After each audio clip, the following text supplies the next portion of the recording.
Welcome to the Duck Pyramid, where I rate my pet ducks from worst to best. Unfortunately, I do have to start this week with some bad news. If you haven't already seen it on my channel, a couple weeks ago, we lost HashBrown Montana to complications from egg binding. It was a long week of taking her to several experienced waterfowl vets, and unfortunately, she just didn't make it. So that's why I haven't been posting duck pyramids in a few weeks, because it's just been kind of hard to film this. So without further ado, in the bottom of our pyramid this week, we have Maple. And Maple's on the bottom of the pyramid this week because 'tis the season. Unfortunately, it is mating season, and Maple is fully prepared for that, I guess. You know, everybody always says, oh, when they get older, they become a lot more calm and they stop doing all those bad things during mating season. He didn't get the memo. He's still at it, just like he was when he was younger. And up next, we have the Sugar. Sugar. What else can I really say? I mean, she did earn this spot here mostly, though, because she's not swimming as much as she's supposed to be, which is very bad when you're a duck, because when you're a duck, you need to swim, so you preen your oil gland and you keep yourself waterproof. Sugar's not very good at that to begin with because she's probably inbred, but she needs to improve on that, so that's why she's down here. And next we have... That would happen to Donut. As I was saying, next we have Donut. Donut has landed herself here because, as per usual, she's up to no good. Pooping in the water bowl, never wanting to go to bed. The ducks did recently go out and play in the snow, and she just didn't want to participate in any of the fun snow activities. Typical Donut things. Next up, we have Raven. Now, again, I expect these kinds of things from Donut. I don't expect them from Raven. Raven has been evading bedtime a lot, and I think I said this on the last pyramid. She was still doing that, and I'm like, girl, you're supposed to be like a good duck, like top tier kind of girl. Why are we down here yet again? I don't know.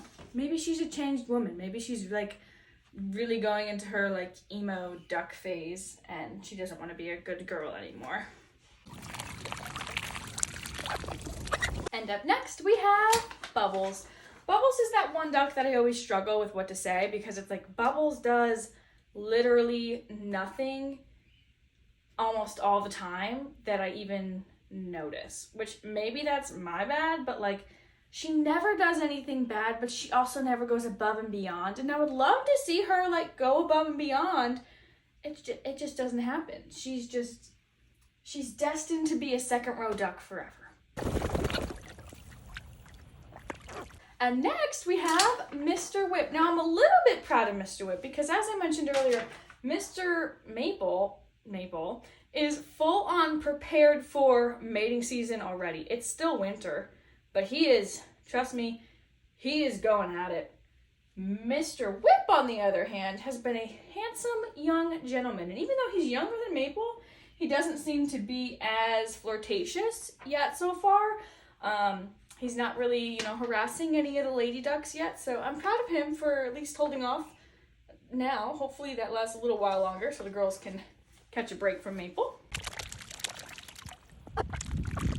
And up next we have Chip. Chip landed himself here not because he did anything particularly great or particularly bad, but mostly just because I feel bad for him, because while HashBrown Montana was sick, and then after that Avocado Toast was sick, I had to keep them in the dark because light stimulates egg production, and the problem they were having was with eggs. So I wanted to not stimulate egg production, so I turned the fish light off, I closed my blinds. They were staying in my room so I could watch them. And Chip also lives in my room, and he's nocturnal. I didn't think anything of it, but he kind of lost his night and day cycle a little bit, and he would be coming out in the middle of the day, which worked out because then I could hold him and check him over and make sure he's all good. He's almost 3 years old, which is kind of old for a hamster, so I like to be able to handle him and make sure he's doing okay. So it was good that I got to see him. He is going back to his normal night and day cycle now, of course, but I did feel bad that I kind of disturbed him and had him waking up in the middle of the afternoon. And leveling up, we have Avocado Toast. For anyone that doesn't know, Avocado Toast and HashBrown Montana were a bonded pair. I got them together. I called them twins, siblings, mates, whatever you want to call it. They were bonded to each other and to each other only. And it can be really, really hard on a duck when they lose the one other duck that they are bonded to. When it happened to Raven, when she lost her mother, I could not get her to come out of the coop. I could not get her to eat for several days.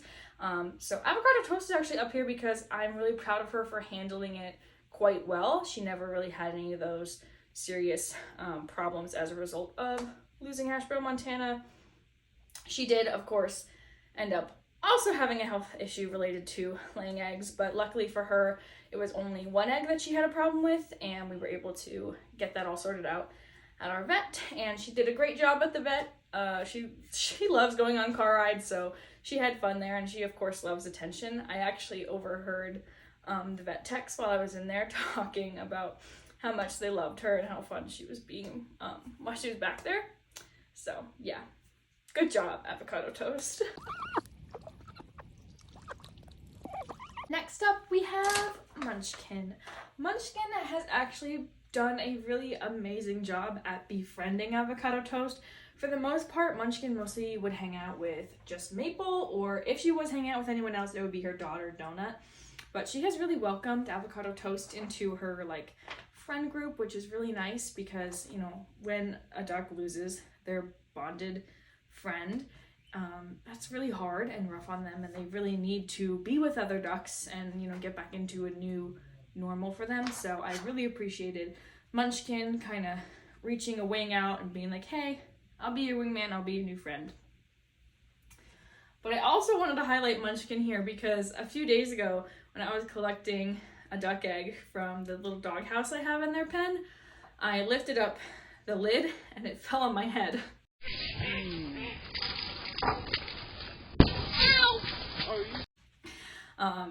Not great, but I'm fine. And I thought it was really funny because the next day, instead of laying her egg inside of the doghouse where they've normally been laying them this past week, Munchkin laid her egg on the stairs, so I didn't have to go into the doghouse and hit my head again, which was very thoughtful of her to not want me to get hurt. And at the top of our pyramid, we have HashBrown Montana. Although HashBrown Montana was only with us for a short 10 months, her life was absolutely amazing. She got to be on 21 duck pyramids. This is her 22nd, and she's made it to the top, so of course we're super proud of her for that. While everything was going on, she was so strong, and I'm so proud of her for that. Birds are really good at hiding their illnesses, which is definitely something she tried to do, but luckily we were able to catch it, and we did have 2 eggs successfully removed by our team of veterinarians. And I mean, the car rides back and forth to the vet and her time at the vet, she was always so well behaved. I mean, everyone there loved her, and I was just so happy that she was still being so kind, because oftentimes when a duck isn't feeling well, they will get kind of aggressive, which you can't blame them for, but I was just really happy that she seemed, you know, content through all that. HashBrown Montana was obviously an amazing sister to Avocado Toast, and she was an amazing friend to all of the other ducks. She was never one to peck at other ducks or just be aggressive in any way. She was a very loving duck, and she was always watching out for hawks and keeping an eye out on everybody. She had her own special language with Avocado Toast that I don't think the other ducks understood, but it was really cute to listen to them. And I think one of the coolest things about HashBrown Montana that you guys didn't really get to see was that not only did I love her so much, but she was very bonded to Duck Dad. So all of my ducks are very much bonded to me. HashBrown Montana was a daddy's girl for sure. And that was, I think, one of the reasons why this is so hard. I haven't been able to get myself to film the whole story of everything that went down and of her life.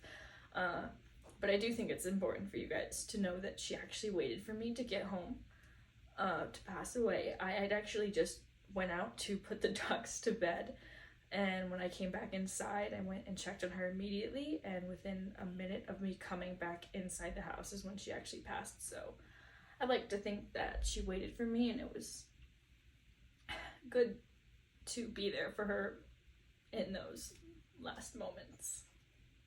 I'm so lucky to have been able to share HashBrown Montana with you guys online for the past 10 months, and I'm so lucky to have had her in my life, and I definitely want to do something to kind of commemorate her, but I'm just not sure what that looks like yet. I have commissioned an artist to draw her in a digital format, so we're probably going to do some kind of merch thing and donate the proceeds to a duck rescue. I'm just not quite sure what that's going to look like yet, but that is the plan for right now. I'm just working out the details of how I want to do that.